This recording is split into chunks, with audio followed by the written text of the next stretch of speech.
Hello, welcome to this channel Gain Java Knowledge, and today in this video we will discuss about what is list interface, and we'll also discuss about all implementation classes of list interface. These classes are vector, array list, linked list and stack. So today in this video we will cover this one. So okay, let's start discuss about list interface.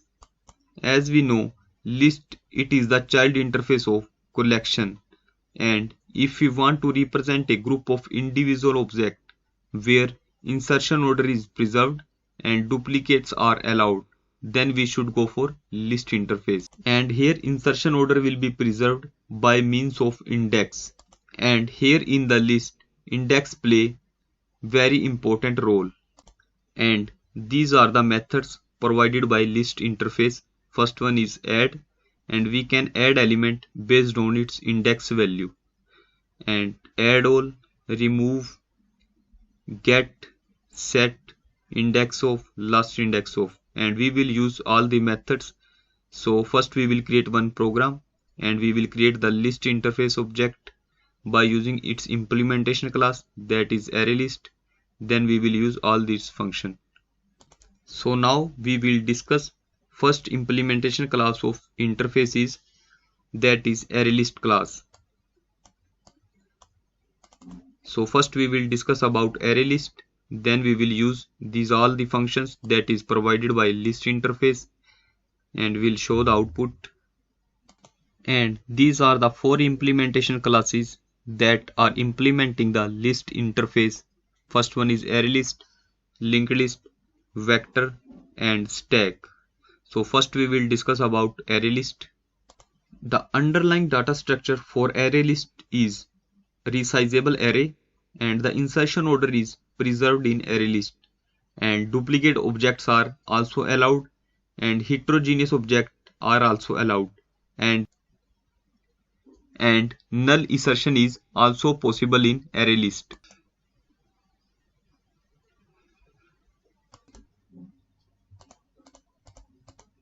And these are the three constructors used by ArrayList class. First one is ArrayList AL is equal to new ArrayList, that is with 0 parameters, and it is used to create an empty ArrayList object with its default initial capacity is 10. And once the ArrayList reaches its maximum capacity, then a new ArrayList object will be created, and the formula is new capacity is equal to current capacity into 3 by 2 plus 1. And the second is ArrayList AL is equal to new ArrayList, that is with initial capacity. So this constructor is used to create an empty ArrayList object with the specified initial capacity. We can specify any capacity to this ArrayList object. And the third one is ArrayList AL is equal to new ArrayList collection C. This constructor is used to create an equivalent ArrayList object for the given collection object. Okay, let's start to create one program, and we will use these all constructors and the functions provided by ArrayList class. These we will use in our program. Okay, so first I will open Eclipse.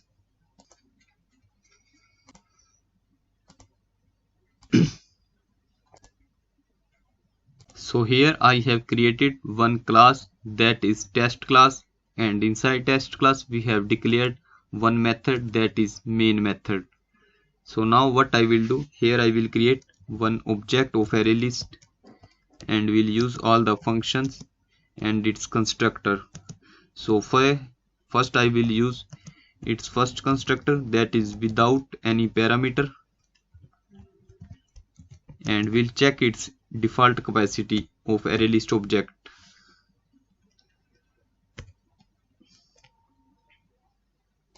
And there is no direct way to check the capacity of ArrayList object. So what we will do here, we will use its all methods that we have shown here. So we will use add method, add all, remove, get, set, index of and last index of.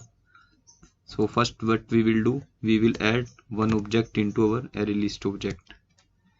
So here we will add the object into object. So here we will add some name Karan, and now we can check the size of this object. So here the size will be 1 because we have added one object into our array list object, and array list have already implemented toString method to return its content directly in the following format. And as we know, we can store heterogeneous object in our array list. So here we can add also integer value is also heterogeneous, means we can add different type of objects like integer, string, anything we can add. So now I will run this. So here we can see its size is 2, and here I will print array list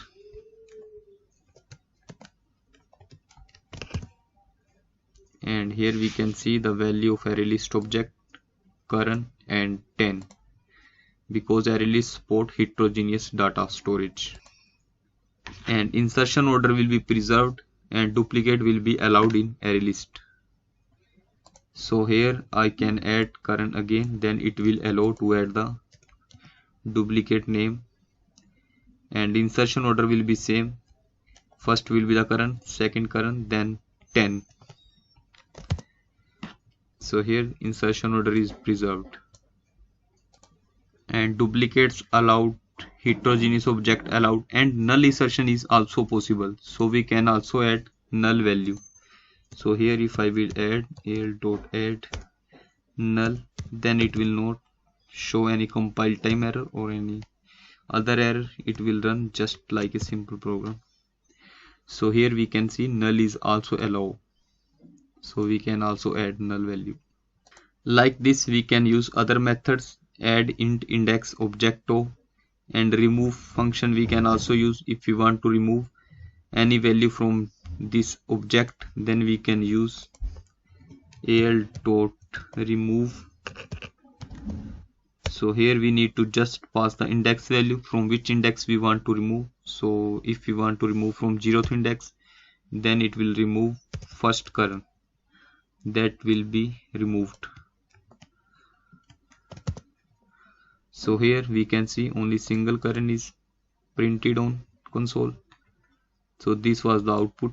Like this we can use other functions to get the object based on its index value, and we can set the object based on its index value. Here we need to pass the index number, and here we need to pass the value of object. Like this we can use all the functions. And ArrayList class also implements random access interface so that any random element we can access with same speed. And the next one that we will discuss is linked list. And in linked list, the underlying data structure is double linked list. And in linked list, insertion order is also preserved, and duplicate objects are allowed, and we can store heterogeneous object, and null insertion is also possible. So here everything is like linked list, but here internally data structure that is used is double linked list.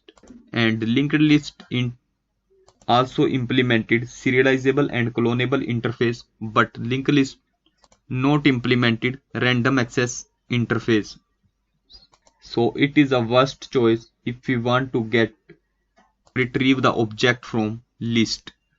And these are the two constructors used by linked list. First one is used to create an empty linked list object, and second one is used for interconversion between objects. If we want to convert array list into linked list, then we can use this constructor. And these are the methods that is specific to linked list, that is add first, add last, remove first, remove last, get first, and get last. So here now I will go here and will create one linked list object,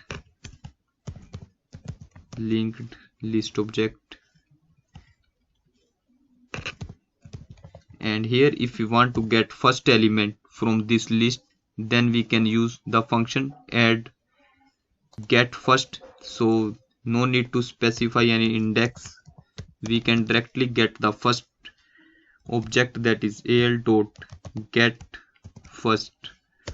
So it will return value, that is kern. So now I will run. So here we can see the output on console, kern, that is the output. So here we are getting first element from the linked list object, and if we want to get the last object, then we can use its function al dot get last. So it will return the last one, that is null. And like this we can use its other function remove first if we want to remove first object, and remove last if we want to remove the last object from the linked list. Then we can use these functions also. This is used for to add first, this one will be used to add last object. Okay, then the next what we will discuss, that is so after linked list, third one is vector. Vector class is also implementing list interface. Array list and vectors both are the same option. So if we are using vectors, then it will perform the same operation, like the underlying data structure is also same for vector and array list for both. And insertion order is also preserved in vector, and duplicate objects are allowed, heterogeneous objects are also allowed, and null insertion is also possible. And then what are the difference between vector and array list? Inside vector, each method is synchronized, so it provides thread safety, but in array list this does not provide any thread safety. So if we want to use thread safety, then we can use vector, otherwise we can go for array list. Both the classes have implemented the same interfaces like serializable, clonable, and random access interface. So both are good if we want to fetch the data from any object. If our frequent operation is retrieval, then we need to go for this. And these are the four constructors provided by vector class. First one is vector v is equal to new vector. This is used to create an empty vector object with the default initial capacity will be 10. And once the vector reaches its maximum capacity, a new vector object will be created with double capacity. For example, if its default capacity is 10, and when it will be reached up to 10, then its next capacity will be 10 multiplied by 2 is equal to 20. So the next constructor is vector v is equal to new vector, that is used to define the capacity of vector object. And the next one is vector is equal to new vector initial capacity, and we can also add incremental capacity, means when the vector reaches up to its maximum capacity, then it will provide the increment that we will provide here. For example, its default capacity is 10 that we have defined here, and incremental capacity we have defined 5. When it reaches up to 10, then automatically its capacity will be increased by 5, means new capacity will be 15, and then 20, 25, like this will be the increment. And the next one is vector v is equal to new vector collection c. If we want to convert any collection object into our vector, then we can use this constructor. And these are the methods that is specific to vector class. Add element means we can add element by using this function, and remove element at, if we want to remove the element from any index, we can provide the index value and can remove the element from the vector. And this is used to remove the all elements. And elements at, if we want to check at 5th index which object is available, then we can use this function. And here we will create vector object. We can also use the same methods add function that is provided by collection, that is the root interface. And we can also use, these methods are specific to linked list, so these are showing error now because we are using here vector class, not linked list class. So here I will call the function that is add remove all elements. So here I will just call single function al dot remove all elements. So now all elements will be removed from the vector object, so it will not print, just removing. And what will be the size after removing all elements from vector object? Its size will be 0 and list and vector object will be empty. So here we can see size is 0 and object is empty. And the next one is stack. And stack, it is the child class of vector class. It is a child class of vector class. Stack contains only one constructor, that is 0 parameterized constructor. So we can create just empty stack object. And these are the methods that is specific to stack class. And this is object push function. If we want to insert an object into the stack, then we can use push.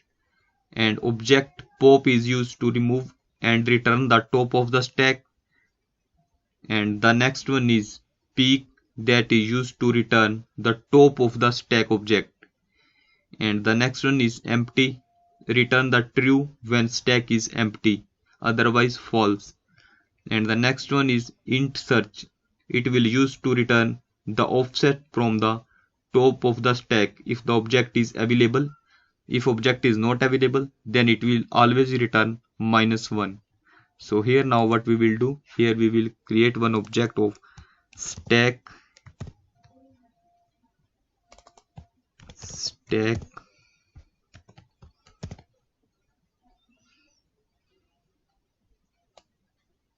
now here we will remove this one.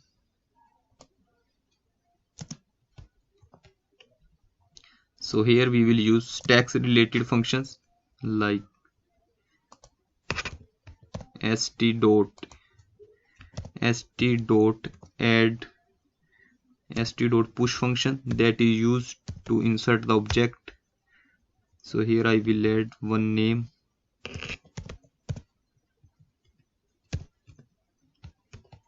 Here we can print this stack value. Stack always follow LeafAll, last in first out.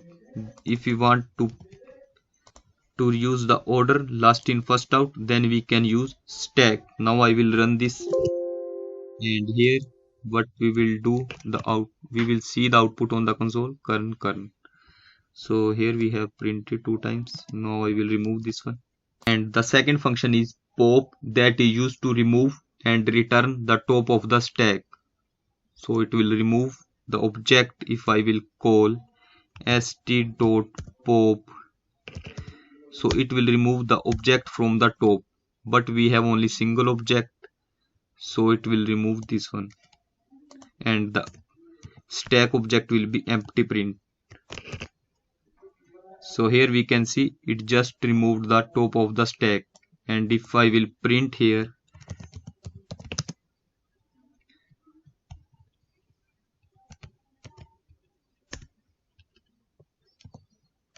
now it will remove and print the object that these have removed. So here stack have removed current. So here we can see on the control the object value is printed. And the next one is peek, that is used to return the top of the stack. So here we will use peek function. st.peek, it will just remove and not print the value. And now our object will be empty because it will remove the object from the top.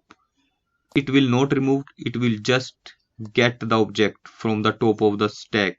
So stpeek is used to get the object from the top. The next one is used to check the empty object. Here if the object is empty, then it will return true, otherwise it will return false. Now here our object contains one value, so it's returning false. And the last one is int search. So here I will search for the object into stack dot search, and here I will pass the value that is current. If it is available, then it will return its index. So here what it will do, here we need to print it, that is st.search,